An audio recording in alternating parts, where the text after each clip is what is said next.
Un pequeño, vamos a hacer una pausa en el estudio que hemos venido estudiando y quiero presentarles un tema que es muy importante para nuestra alma, para nuestro espíritu. Estos días lo he estado presentando en varias plataformas, en varias partes. Hace 15 días estuve en Ipiales. Esa fotografía es de Ipiales. Sí, hay una congregación de más o menos 30 personas en Ipiales y presenté este estudio que se titula Raíz de Amargura, ¿sí? Y todos vamos a identificarnos en muchos aspectos y vamos a mirar lo peligroso y las consecuencias de llevar una raíz de amargura, lo que daña completamente el corazón, hermanos. Entonces, como introducción a base de este estudio o de este mensaje, es Hebreos 12:15 que nos dice, miren bien, no sea que alguno deje de alcanzar la gracia de Dios, que brotando alguna raíz de amargura os estorbe y por ella muchos sean contaminados. ¿Sí? Este es el texto de base. La amargura es uno de los instrumentos más sutiles que utiliza el enemigo para destruir nuestras vidas emocionalmente. ¿Mm?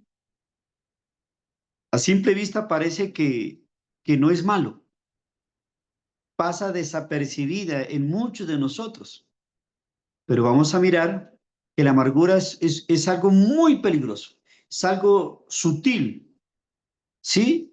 Pero es muy peligroso y daña las vidas completamente de cada individuo y de los que lo rodean.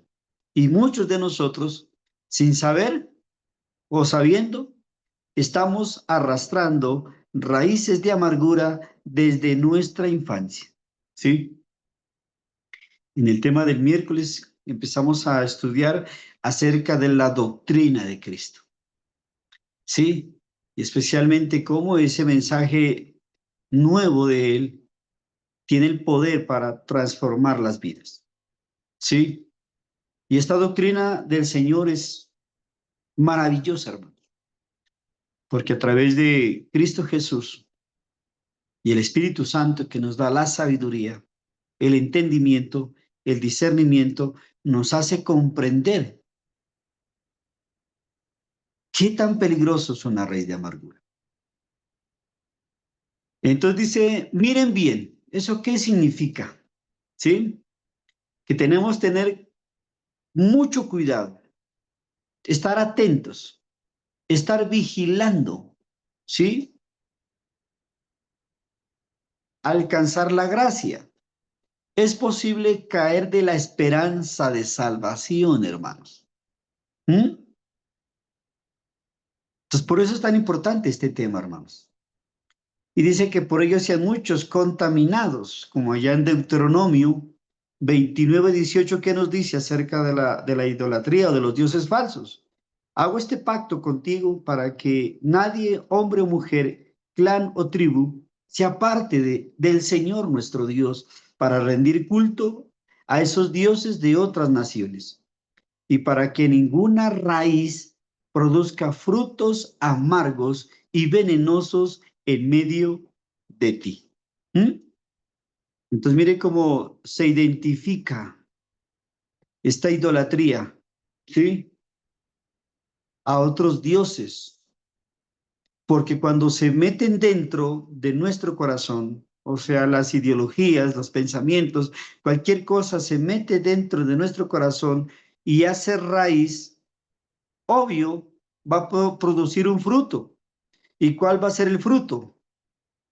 Amargo y venenoso. ¿Sí? Entonces pregunta, ¿qué es lo que no se ve de una planta? ¿Alguien me puede contestar? ¿Qué es lo que no se ve de una planta? La raíz, mi hermano. La raíz. Muy bien, hermanita. No, va a tocar ponerle un 10, una carita feliz al final de la clase. Entonces, lo que no se ve de una planta es su raíz, ¿sí? La raíz es el órgano del aparato vegetativo que crece en dirección opuesto al tallo, opuesto a la planta, ¿sí? Entonces, lo que podemos ver, hermanos, ¿sí?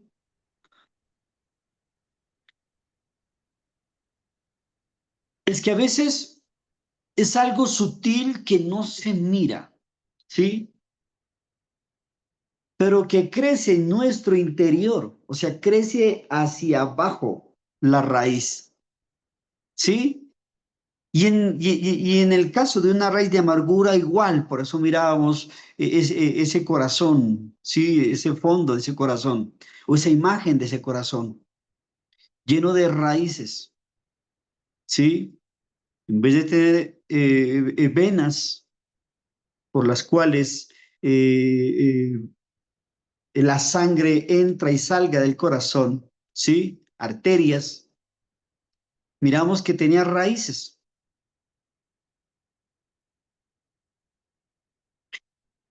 Si pensamos en una raíz, la parte que no se ve, la que queda oculta, es la que alimenta lo que se ve. Quiere decir que según las raíces que tenemos en nuestro interior, va a ser lo que mostramos y lo que somos. Interesante, ¿sí? Entonces, si esas raíces están dentro de nuestro corazón, como decía el libro de Deuteronomio, ¿sí? Si hay raíces de idolatría, va a haber un fruto y ese fruto es amargo, es doloroso, es un fruto que parte el corazón, que nos constriñe, que no nos deja seguir adelante. Entonces, por eso es tan importante mirar si tenemos raíces, una raíz de amargura. Entonces, ¿cuál será la procedencia? ¿Sí? ¿Cuál es la procedencia de una raíz de amargura? ¿Cuál será? ¿Sí? Tenemos que llegar a descubrir cuál es la raíz que alimentó la amargura que se manifestó en la vida de la persona en cuestión. Entonces, cuando uno tiene una cita con el psicólogo ¿qué hace? ¿Sí? Habla con la persona, ¿sí? Indaga a la persona, indaga en su corazón, indaga en su vida para conocer de dónde procede su problema emocional, su problema de que es de depresión, de cualquier problema que tenga la persona. Sí, entonces tenemos que llegar a descubrir cuál es la raíz que alimentó la amargura que se manifestó en mi vida. Y entonces una raíz de amargura nace en una herida que por la falta de medicina genera una infección que atormenta el corazón y el espíritu. Entonces estamos hablando de las raíces de amargura espirituales. Entonces muchas de esas raíces o todas esas raíces de amargura nacen de una herida que no ha sido curada, una herida que se ha infectado. Y así como una herida infectada causa dolor, causa fiebre, causa malestar, ¿sí? Hasta puede darle gangrena, ¿sí? Si no es tratada, si no es curada, igualmente es una raíz de amargura. Genera una infección que atormenta el corazón y el espíritu. Y cuando da gangrena, mucho peor, ¿sí? Porque muchos terminan su ciclo de vida odiando o odiándose a sí mismo y llevando todas estas raíces de amargura hasta la tumba, creyendo y pensando, como dice la gente, que va a descansar o que descansó, ¿sí? Pero peor. Entonces vamos a hablar un poquito de 4 personajes en la Biblia. Vamos a ver la amargura de Job. Dice Job 10, 1 al 3, Dios habla hoy, dice esto. Ya estoy cansado de vivir. Voy a desahogarme con mis quejas. Voy a darle rienda suelta a mi amargura. Oh Dios, no me declares culpable. Dime, ¿de qué me acusas? Siendo así que tú mismo me creaste. ¿Te parece bien maltratarme y despreciarme y mostrarte favorable a los planes de los malos? Hmm. Imagínense estas líneas, hermanos, ¿sí? Y creo que a veces nos identificamos nosotros con estas líneas. ¿Será que estamos en algún momento cansados de vivir? Que nos desahogamos quejándonos a Dios y de pronto a las personas. Y que cuando empezamos a hablar le damos rienda suelta a esa amargura que llevamos cada uno dentro de nosotros. ¿Sí? En este caso, Job dice, Dios, no me declares culpable. ¿De qué me estás acusando? Siendo así que tú mismo me criaste. ¿Te parece bien maltratarme y despreciarme y mostrarte favorable a los planes de los malos? Entonces viene una pregunta, hermanos. ¿Quién me la podría contestar? ¿Qué generó la amargura de Job? ¿Qué generaría la amargura de Job? Satanás. Satanás. Una buena respuesta. ¿Quién más? ¿Alguien más? Otra respuesta. Hermano, todo lo que le pasó de la muerte de sus hijos. La enfermedad, El Sí. dolor también, hermano. el dolor. Bueno, es importante saber qué generó la amargura de Job. ¿Sí? Entonces, sabemos que desde el principio Satanás generó una herida, el pecado, ¿no? Pero en este caso, o sea, vamos a analizar algo muy importante, porque recuerden que cuando Job pierde todo, él acepta, él lo acepta y dice, desnudo salí del vientre de mi madre y desnudo volveré a la tierra. Dios dio, Dios quitó, sea el nombre de Dios bendecido. Cuando él queda enfermo igual, ¿sí? Incluso la mujer le dice que maldiga a Dios y él no. Como cualquier mujer sin entendimiento, has hablado. No recibiremos de Dios el bien y el mal. Y dice que él no pecó. Vamos a mirar algo aquí importante, porque los siguientes capítulos de Job empieza algo como esto, la falta de una respuesta.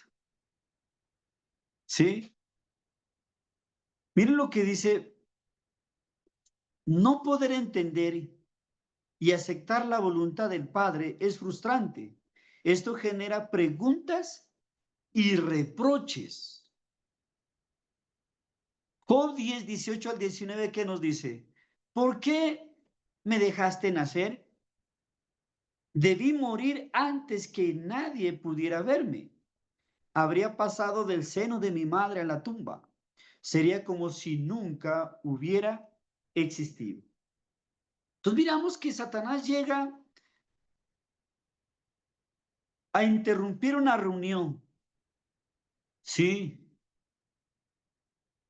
y llega a hacerle una propuesta a Dios acerca de Job.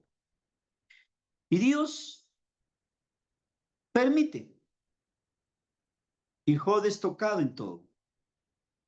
Pero Él acepta la voluntad de Dios o no acepta la voluntad de Dios. Al instante, podríamos decir que sí, la aceptó.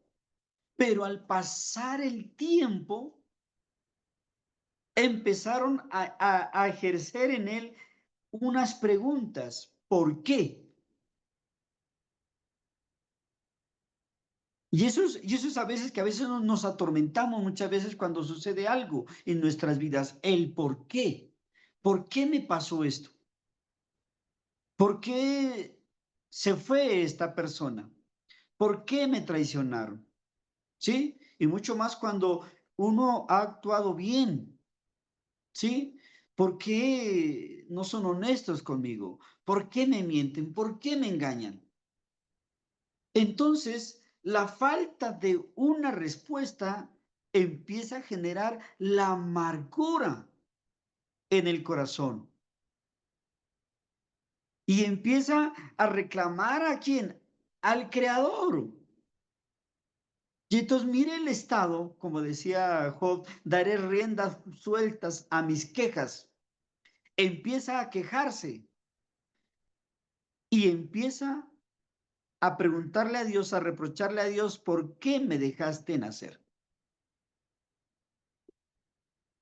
Y es algo que siempre yo escucho, hermanos, en muchas personas,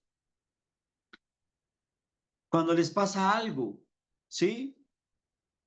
Mejor no hubiera sido, o nacer, o por qué Dios me dio la vida, o por qué Dios le dio la vida a mi hijo, y después de 15 años, después de 3 años, después de 4 años me lo quitó. ¿Por qué me lo quitó? ¿Mm? Y esa amargura de Job, ¿sí? Empezó a crear en él quejas y reclamos y el deseo de él qué, de él mejor morir o mejor nunca haber nacido. Sería como si nunca hubiera existido. Imagínense todas las preguntas de lo que sucedió, de lo que pasó. ¿Mm? Vamos a hablar de la amargura de David, el rey David. Salmo 38, 1 al 10. Dice la Biblia, el Espíritu Santo, Jehová, no me reprendas en tu furor, ni me castigues en tu ira, porque tus saetas, la palabra saetas o flechas, significa flechas, cayeron sobre mí, y sobre mí ha descendido tu mano. Nada hay sano en mi carne, a causa de tu ira, ni hay paz en mis huesos, a causa de mi pecado. Porque mis iniquidades se han agravado sobre mi cabeza, como carga pesada se han agravado sobre mí. Hieden y supuran mis llagas a causa de mi locura. Estoy encorvado, estoy humillado en gran manera, ando enlutado todo el día. Mire cómo describe David su situación emocional. Tenía heridas gravísimas y estas heridas se habían infectado, tenían mal olor y botaban materia, ¿sí? Espiritualmente. Ese hombre fuerte, ese hombre vigoroso, ya no quedaba nada. Era un hombre que ya había perdido su fortaleza. Era un hombre que vivía humillado. Y era un hombre que andaba de luto todo el día. ¿Mm? Porque mis lomos están llenos de ardor y nada hay sano en mi carne. Estoy debilitado y molido en gran manera. Gimo a causa de la conmoción de mi corazón. Imagínense el estado emocional en el que él estaba. ¿Sí? Señor, delante de ti están todos mis deseos y mi suspiro no te es oculto. Mi corazón está congojado, me ha dejado el vigor, la fuerza y aún la luz de mis ojos me falta ya. ¿Mm? Cuando uno llega a ese estado, hermanos, no encontrar respuestas, estar tan mal emocionalmente, si uno no ve la solución muchas veces, pierde la vista, pierde la noción, pierde la razón. La pregunta es, ¿qué generó la amargura de David?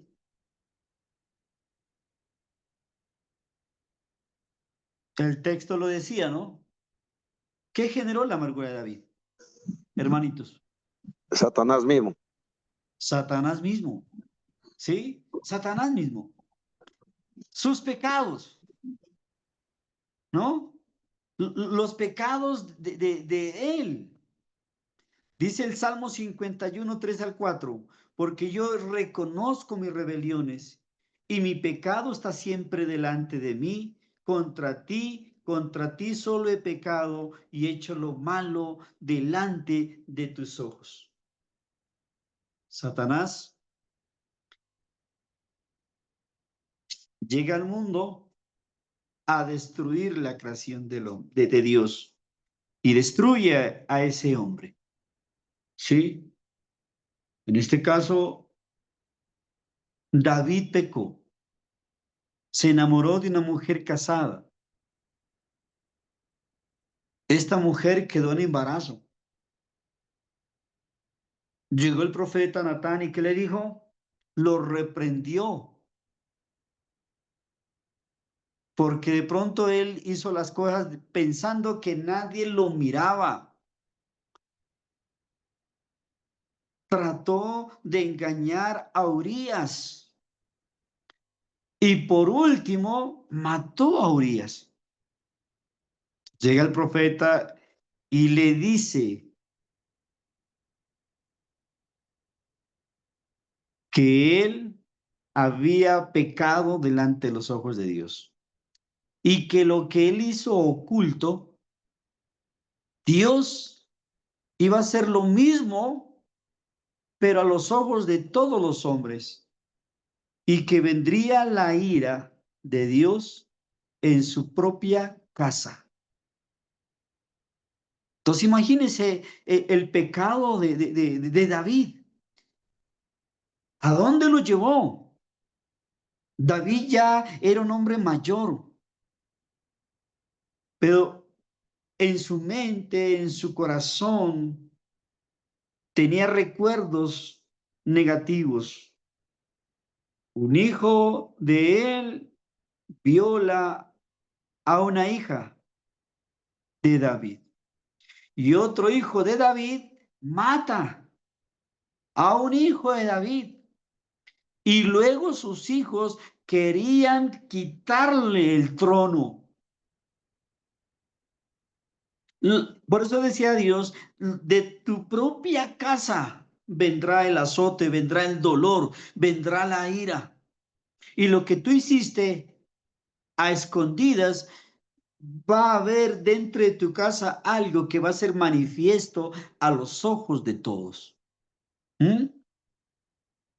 Entonces miremos ese salmo donde hablaba de que toda esa amargura que había en él, ¿sí? Esa herida ya olía mal, ya botaba materia, había debilitado espiritualmente, emocionalmente a ese hombre fuerte, y los recuerdos que tenía en su mente, obvio, ¿a dónde lo regresaban? Sí, al pasado. Porque eso sucede, hermanos. Sí, con la raíz de amargura. Siempre nos regresa al pasado, a ese instante donde hubo una herida o yo herí o me herí a mí mismo. Los pecados son una causa de amargura. Muchos cargan con la culpa, hermanos. y las consecuencias, sobre todo porque los demás viven recordándole sus errores. Pues yo conozco a mucha gente, que son años de muchas situaciones que han vivido en su vida. Y cargan con esa culpa. Y cargan con las consecuencias de esa culpa. Y se han tratado de superar, se han tratado de salir adelante. Lo más grave, ¿sabe qué es? Que a veces llegan los demás y le remueven el pasado y le recuerdan sus errores. Entonces, mire esa amargura que hay dentro del corazón de los pecadores, de los que pecamos, de los que fallamos. Porque luego tendremos que lidiar con la culpa y tenemos que lidiar con las consecuencias de nuestros errores. Y si ya tratamos de superarnos, tendremos que superar que los demás nos vivan recordando nuestros errores. A veces sucede que pasó algo hace años. Y sin embargo, vuelve a recordar, no es que el hermanito, no es que mi papá, no es que mi mamá, sí, no es que usted recuerda hace 10 años, hace 15 años, sí. Y uno ya ha tratado de levantarse, ha tratado de superarlo y llegan y vuelven a recordarle, sí. Entonces genera una amargura. Vamos a ver la amargura de Noemí.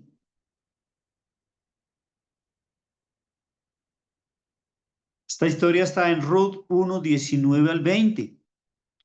Nos dice la escritura, así las dos siguieron su camino hasta que llegaron a Belén. Cuando entraron en Belén, hubo un gran revuelo en todo el pueblo. Las mujeres decían, ¿no es esta Noemí? Pero ella les respondía, ya no me llamen Noemí, ya no quiero que me llamen Noemí, llámenme Mará, porque el Dios Todopoderoso me ha llenado de amargura. ¿Qué pasó con Noemí? ¿Qué pasó? Que cuando regresa a Belén y la gente se alegra o da la noticia de que ha regresado una de las mujeres de su pueblo, la llaman por su nombre, pero ella dice, ya no quiero que me llamen por mi nombre.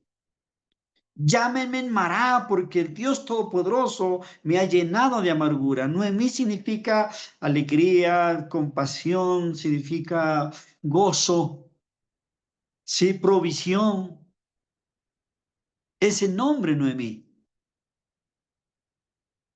Pero ¿qué le sucedió a Noemí? ¿Qué tan profundo era esa amargura de Noemí que quiso que la llamen de ahí en adelante amarga? Porque la palabra Mará es amarga. Dolor. También tiene apelativos de duelo, tristeza. Igual amargura. Y dice, porque el Dios Todopoderoso me ha llenado de amargura. La pregunta aquí es, ¿qué generó la amargura de Noemí?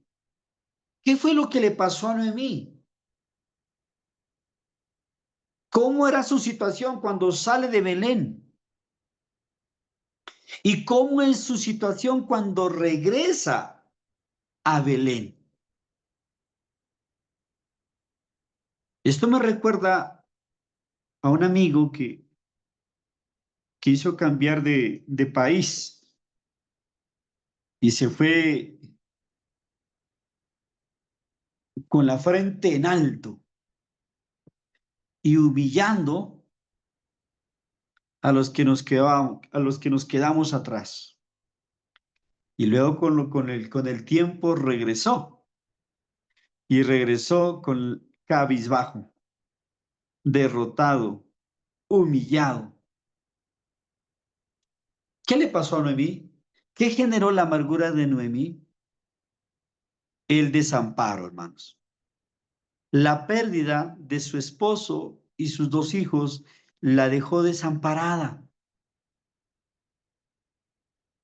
Dice Ruth 1:5, murieron también Malón y Quilión, y Noemí se encontró desamparada, sin hijos y sin marido. Cuando sale de Belén, sale con su familia. Salen a explorar oportunidades, nuevas tierras. Van a una tierra moabita a hacer vida. Entonces salen con esa ilusión, con esa esperanza, como muchos latinos que viajan para otras partes, otras ciudades, que van con ese sueño americano, ese sueño europeo, ¿sí? Pero resulta que el sueño americano, el sueño europeo no es como lo pintan, ¿sí? Porque van a otros países a sufrir. Muchos latinos que están fuera de nuestros países, ¿sí? De procedencia, sufren. Unos están indocumentados, viven escondidos, escondiéndose, no pueden tener alegría, como miramos en las noticias últimas en Estados Unidos, por las nuevas leyes, ¿sí?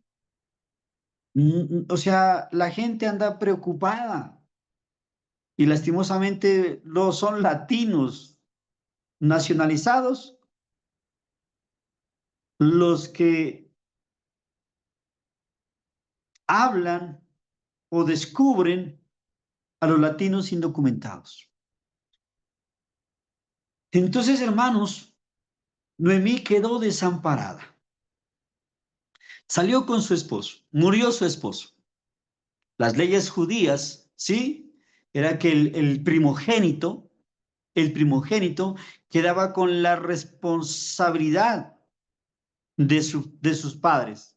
En este caso, Noemí perdió a su esposo, ¿sí? Entonces, su hijo primogénito quedaba con la responsabilidad. Que muera su hijo y muere el otro varón, entonces ella queda desamparada. Estos 2 hijos estaban casados. Una de sus nueras se regresa. Y Ruth es la famosa, ese texto famosísimo, ¿no? Que le dice, no me ruegues que te deje ni que me aparte de ti. Donde quiera que vayas, yo iré. Donde quiera que estés, yo ahí estaré. Tu pueblo será mi pueblo y tu Dios será mi Dios. Y hago esto, que solo la muerte haga separación entre nosotros, entre nosotras dos, le dice. Entonces, mire, el quedarse uno en esta situación de desamparo, ¿sí? Le cambia la vida. O sea, no solo es la pérdida de un ser querido, no es solo la pérdida del cabeza de hogar, sino pensar en el futuro, ¿qué será de mí?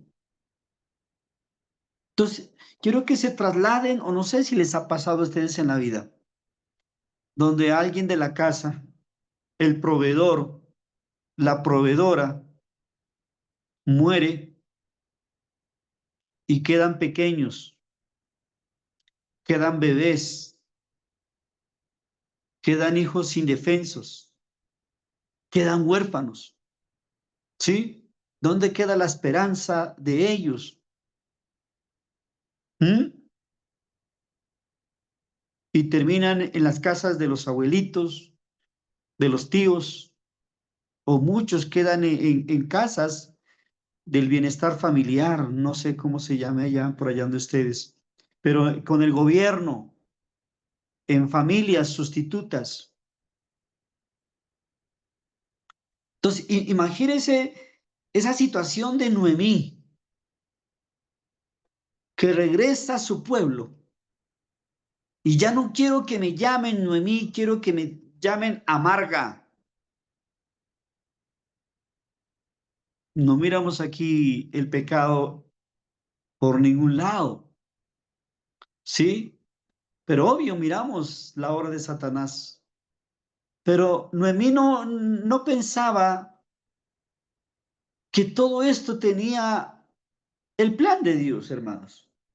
Incluso le dice, no, es que Dios me ha llenado de amargura, pero ella no sabía lo que iba a suceder después y que era indispensable el regreso, era indispensable Ruth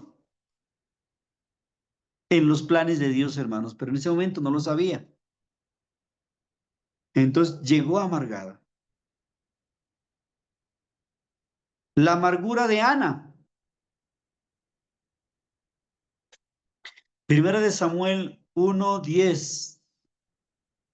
Ella con amargura de alma oró a Jehová y lloró abundantemente. Ana es la historia de una mujer, la madre de un profeta, pero era estéril y estaba casada con un hombre. Y este hombre tenía otra esposa. Y esta esposa tenía hijos. ¿Mm?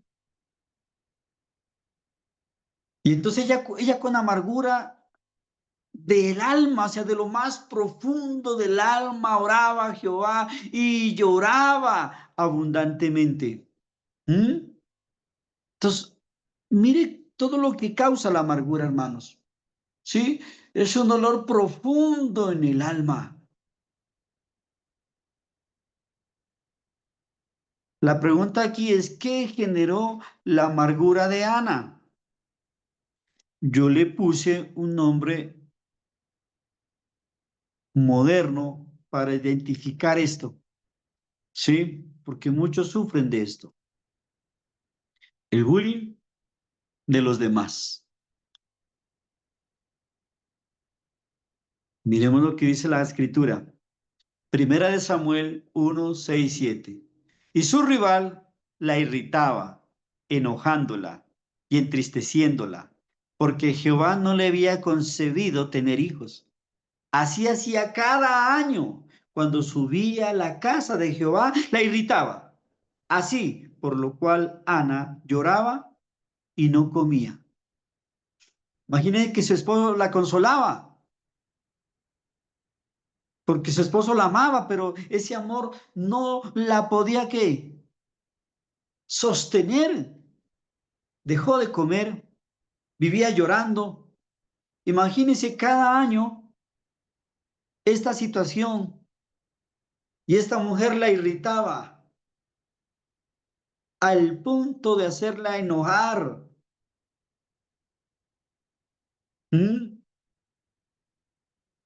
Al punto de que es de bloquearla emocional y mentalmente. Entonces, no sé de pronto si ustedes han vivido una situación igual así. En estos días hablaba con un joven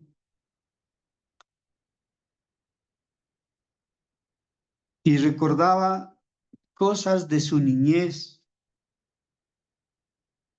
y ahora que ya es adulto, sigue recordando las mismas palabras de su padre, porque las mismas palabras de bebé que le decía son las mismas palabras que le dice su padre actualmente.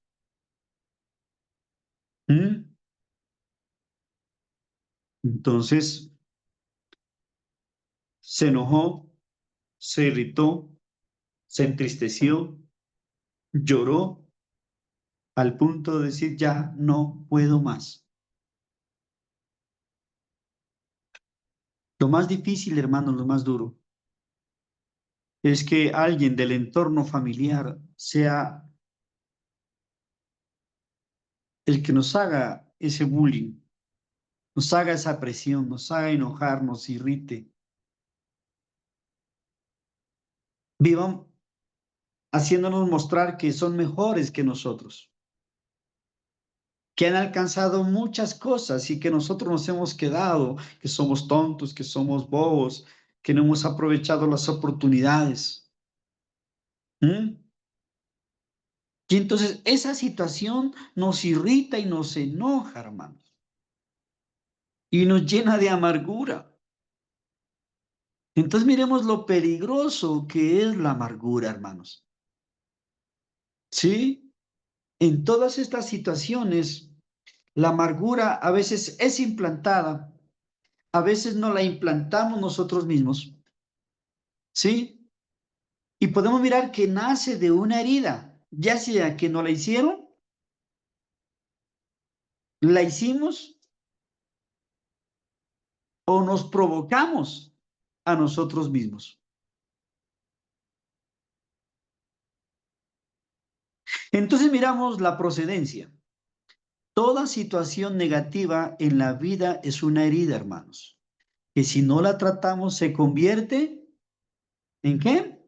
En una raíz de amargura.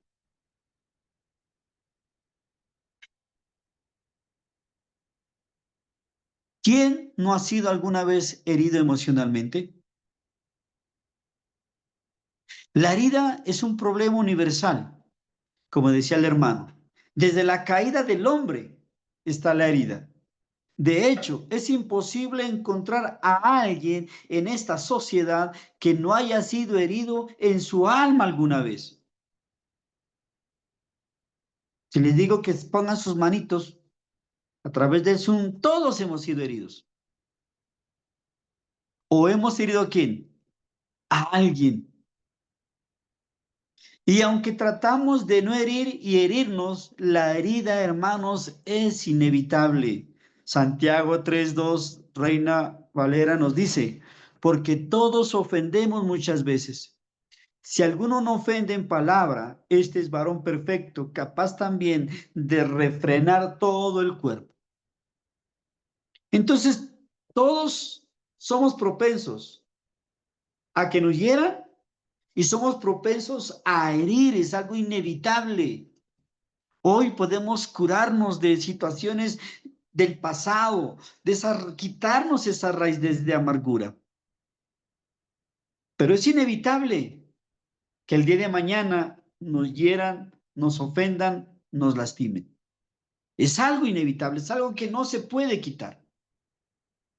¿Sí? Porque usted puede caminar perfectamente bien como un varón, como una mujer de Dios. Pero el diablo, el enemigo, no está contento. Y el diablo te va a lastimar, te va a herir. Y utiliza a los tuyos, te utiliza a ti mismo para lastimarte, para generarte esas raíces de amargura. ¿Mm?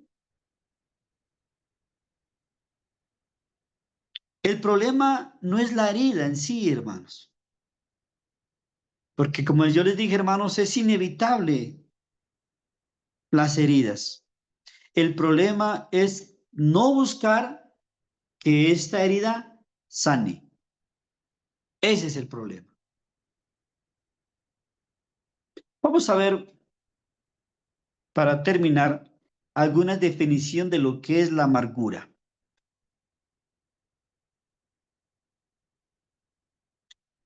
Aflicción y disgusto.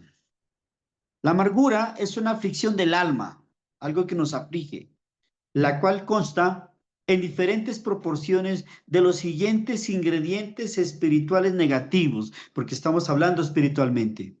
Indiferencia, falta de perdón, resentimiento, celos, contienda, rivalidad, justicia propia, sabiduría propia, es que nadie sabe lo que yo sé. Acusación, empiezan a acusar. Autocompasión, pobrecito yo, todo el tiempo, siempre me pasa lo mismo. Orgullo, odio, ira, desconfianza, sospecha, incredulidad. Mire todo lo que lleva y conlleva la amargura. No es simplemente un simple pecado. Como les decía al principio, parece algo sutil, pero la amargura en sí lleva todos estos ingredientes. Cuando usted lo han herido, ¿sí? Uno vive ya con esa desconfianza. Uno vive con esa sospecha. Uno vive con esa incredulidad. Cuando usted se hace la víctima, se vuelve orgulloso. Y a veces no puede reconocer que el problema es suyo. Llega a sentir odio, ira, la irritaba. La irritaban a Ana. Viene la acusación, ya sea por ti mismo o por los demás. Viene una rivalidad, los problemas, las peleas, los celos. Llega el resentimiento. Ay, no, pues sí, es que me hicieron esto. No lo puedo olvidar.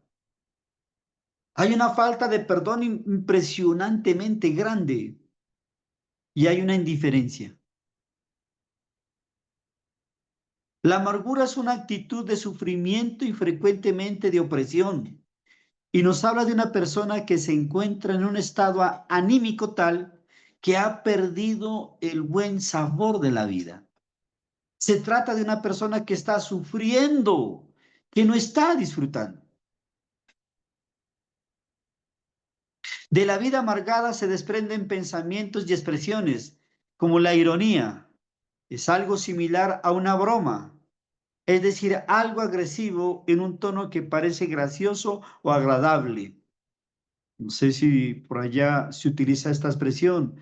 Adiós, que te vaya bien, pero que te muerda un perro y te pise un tren. Mire, parece algo jocoso, pero es algo irónico. Se desprende la queja, como lo estábamos analizando. Hay personas que se quejan constantemente de todo lo que les pasa en la vida. Y el lamento, siempre usan la expresión si hubiera. Tres cosas, hermanos, importantísimas. Espero que no se identifiquen con ninguna de ellas. Porque si nos hemos identificado con alguna de estas situaciones o con alguna de estas acciones, ¿sí?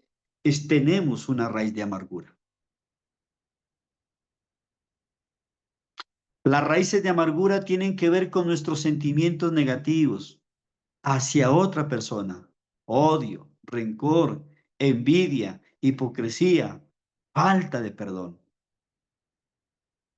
La herida en sí no es el problema, porque todos somos heridos o hemos herido alguna vez.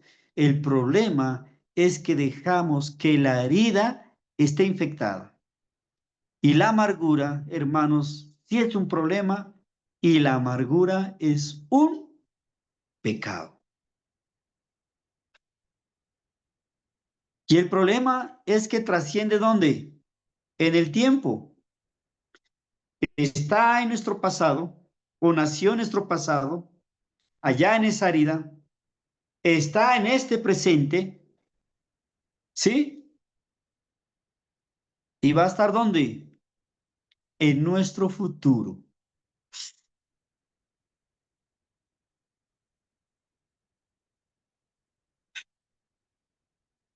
Características de una persona amargada. Vamos a ver algunas características. Mire, ojalá no nos miremos como este hombre, ¿sí? Parece que está tomando un cafecito para, no sé, para animarse en el día, no sé, ¿sí? Pero la expresión dice mucho, porque recuerden que lo que hay dentro de nosotros es lo que sale donde, hacia afuera. No muestra interés o preocupación por los demás, ¿sí? Es demasiado sensible o susceptible, ¿sí? Cualquier cosita lo daña. Comienza a ser muy posesivo con sus pocos amigos o casi nunca tiene amigos muy íntimos. Tiende a evitar a conocer e intimar con nuevas personas. Muestra poco o ninguna gratitud verdadera. Generalmente usa palabras vacías de adulación y crueles críticas. Sí, adula mucho, pero también critica. Guarda resentimiento con la gente. Tiene mucha dificultad en perdonar. Tiene una grave tendencia a la desconfianza. Frecuentemente tiene una actitud rebelde o malhumorada. Generalmente no está dispuesta a compartir o ayudar a nadie. Experimenta extremos de humor, muy alegre y feliz en un minuto, y el siguiente minuto está deprimida y desanimada. ¿Mm?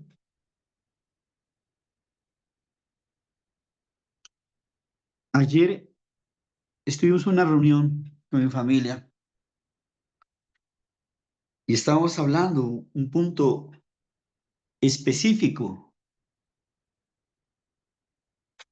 de estas características. El número 7. Guardar resentimiento con la gente. Guardar resentimiento o echarle la culpa a algo o a alguien. ¿Sí? Y mantenernos ahí quedados y hablar con esa ironía o con eso que me causó, me dañó, pero que realmente, ¿sí? Si miramos, ¿sí? Era necesario todo lo que sucede en nuestras vidas para poder crecer, para poder madurar. Pero si estoy guardando un resentimiento o me he quedado en alguna etapa, ¿sí? De las heridas que me han causado, y miro un detonante, identifico el detonante, y no he podido entender que Dios es el que me estaba formando, ¿Mm? Entonces es vivir con esa amargura.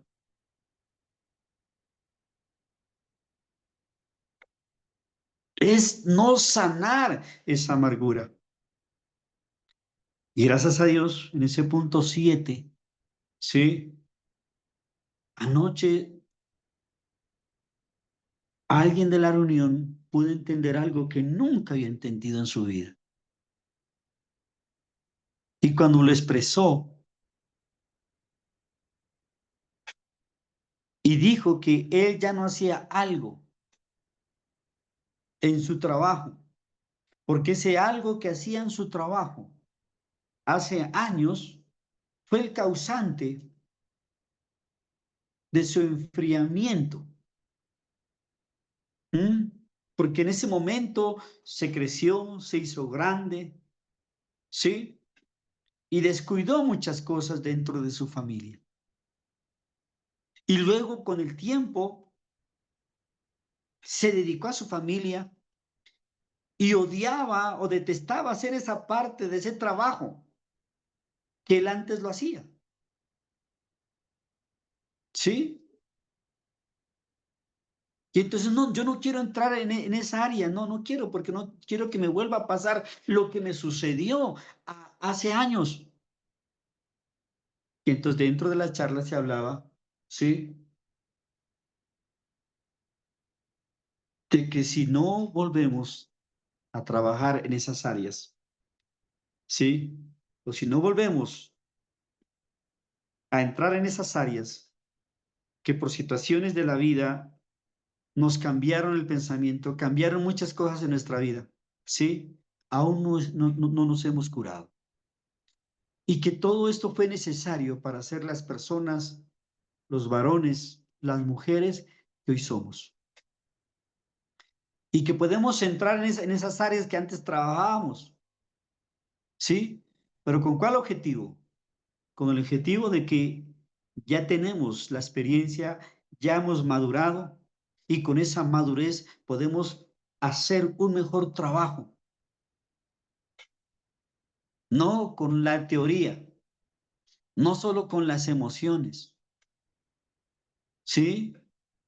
No solo con el deseo, sino podemos hacer un buen trabajo, porque la experiencia, las caídas formaron nuestro carácter y estamos para ayudar y para levantar a otros.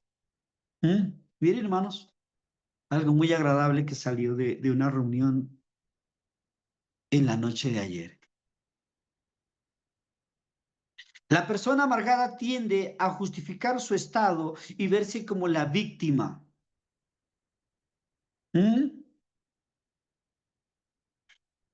Mi esposo me dejó, mi mujer me dejó, mis hijos me dejaron, en el trabajo no me quieren, nadie me quiere, todos me odian, ¿sí? Tiende a justificarse siempre diciendo que el otro tiene la culpa. Se entra el orgullo dentro de cada uno de nosotros y no podemos mirar la paja, perdón, la viga que está en nuestros ojos, sino estamos mirando la espinita del otro, la espiga, el pequeño mugrecito. Y a veces no somos capaces de mirar la gran viga que nos tapa los ojos. Entonces siempre nos justificamos, no, es que yo no tengo la culpa es de él, la culpa es de ella. Cree que ve más que los demás y que los demás no entienden las cosas. Y es obvio, cada quien vivimos nuestras vidas de una forma completamente diferente y nadie nos va a entender, es obvio, nadie nos va a entender. Pero si yo cierro esa puerta, ¿sí? Nadie va a entrar. O así me estén dando la respuesta, no la quiero ver, porque yo ya puse un criterio, yo ya definí, hice una definición de lo que me sucedió, de lo que creo, de lo que pienso. Los equivocados siempre son los demás. Ella es el sujeto o él. Ella es el sujeto o paciente de todo lo que ocurre a su alrededor. Entonces miremos, hermanos, todas estas características de una persona amargada, ¿sí? Y las podemos encontrar en los 4 ejemplos que miramos bíblicos, de 4 personajes bíblicos, que cuando entraron en ese estado de amargura, quisieron aislarse. Unos le echaban la culpa a Dios. No, es que Dios me cargó de tanta amargura. Otro que se glorificó y que no pecó en el momento que sucedieron las cosas, con el tiempo empezó a reprocharle a Dios lo que había pasado porque no entendía por qué. El otro, por sus pecados, ¿sí? Lo seguían todos sus procesos, esos recuerdos, y se sentía inútil.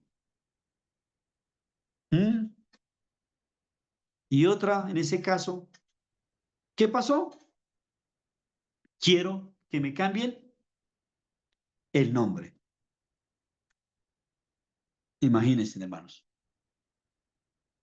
Es como alguien se llama Luis Alfonso, pero toda su vida se llamaba Luis. Y dijo, no, es que yo siendo Luis no saqué nada bueno. Ahora de aquí en adelante voy a llamarme Alfonso y voy a cambiar mi vida. Voy a ser malo. Porque de pronto siendo malo, lo quieren. Esa es la palabra, hermanos, de los esposos cristianos. Y se lo admito porque yo también en algún momento la utilicé. ¿Sí? Porque uno se cree que es buen esposo, porque somos cristianos, porque somos creyentes. Mira, es que yo no soy como el vecino de al frente, no es un borracho, ese es un borracho, ese es un bueno para nada, los hijos. Entonces uno se vive justificando. Que está bien. No sé si les ha pasado, hermanos. Y así encontramos en la vida. Entonces, no, yo de aquí voy a ser malo, malo, malo. Voy a volverme como el vecino. Dijo una madre por ahí, no, es que voy a volverme como la vecina de al frente, así, bien mala, para que de pronto así lo quieren, porque vea, ahí sí lo quieren, vea. Ahí sí lo respetan, ahí sí lo aman. ¿Sí? Mire el problema. ¿Sí? Voy a cambiarme de aquí, Alfonso.